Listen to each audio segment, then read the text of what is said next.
Constantino, ¿Qué huele? pound for pound. Little Giant Boxing. We're here with Vlad Panin, who just coming off a spectacular knockout win. Vlad, obviously you improved, undefeated record.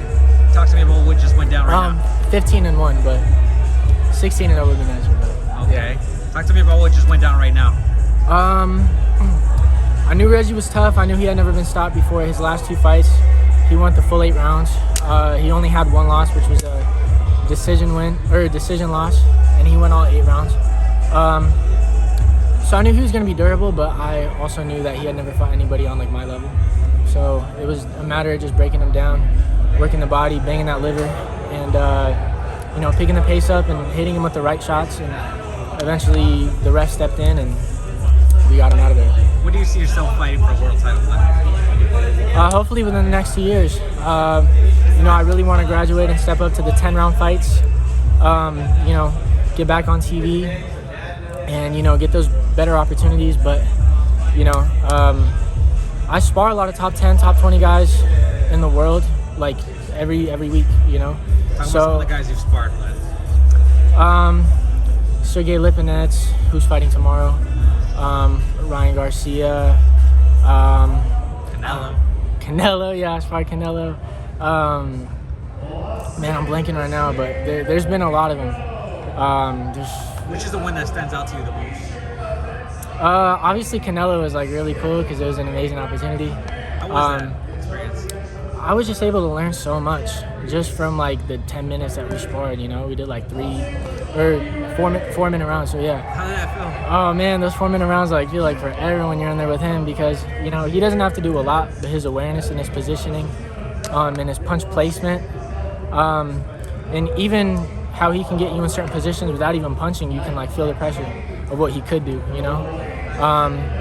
And he's a really cool guy. I talked to him. I said, when you have me here, what do I do? And he's like, oh, it's easy. You just do this. And I'm just like, man, it's crazy. Like he's so seasoned and polished, and his experience. You learn so much being in the ring with guys like that. What stood out to you the most? And then we can move on. What stood out to you the most about sparring him?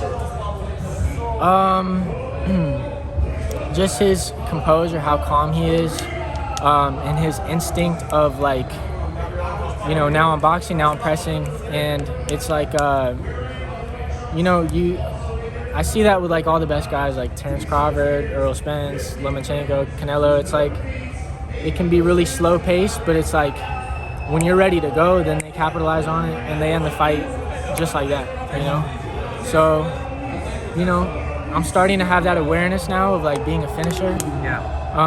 And when a guy's ready to go, like all right, now we pick it up, now we step the pace up, and just being around guys like that. Ryan trains at our gym in Tengus.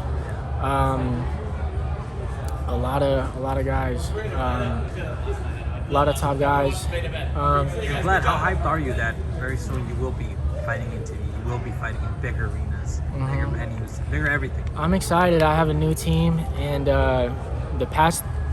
we've had 3 fights since I switched coaches, trainers. How much have you grown since then? Oh man, I've grown so much because I feel like I was always really good from a distance, and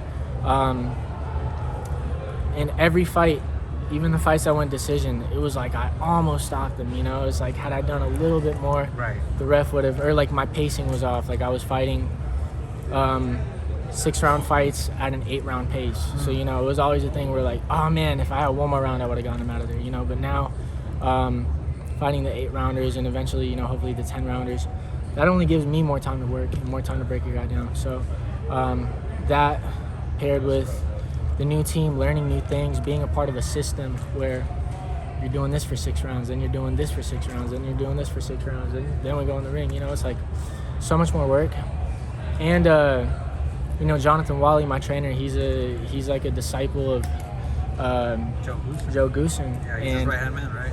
They like to spar like every day, and at first I was kind of like, I don't know, like am I gonna feel up for it, because like some days you go in the gym and you're like, I'm not feeling good, but it's become so regular. I literally like wake up and like I have to start my day like sparring someone, like beating someone up, because it's like if I don't, then it's like, I don't know. I just feel like that brought out maybe like killer instinct in you or something. Yeah. And also, like, all the extra practice, right? Because it's like, if I'm sparring 1 or 2 more times per week, over 2 weeks, that's a whole extra week of sparring. You get what I'm saying? So, like, sparring 6 weeks 4 times a week or 5 times a week versus sparring 6 weeks 3 times a week, you know, you do the math, that's like 6, 7 more sparring days, you know, in a camp, if not more. So all that experience in the ring, I've been fighting often, I've been sparring a lot, so I think just all those extra reps and rounds and everything is like really elevated me, where even though we've been together for only 3 fights, only since May really, it's felt like way longer, you know? And it also feels like your big opportunity is right around the corner. Yeah, no, I'm super excited, you know?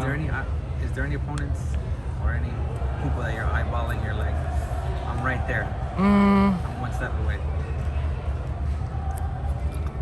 I don't know, because I'm trying to think realistically who I could fight. I really want to get like a, you know, I checked BoxRec. I was number 90 in the world and like 21 or 22 in the US.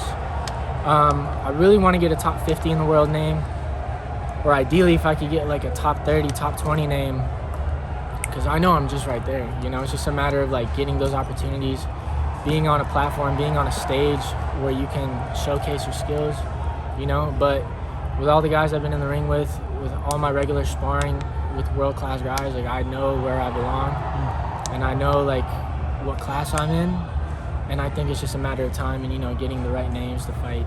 But it's hard, you know, because it's like a business, and, you know, some of the better guys, like, they want to be careful about who they fight and protecting their record.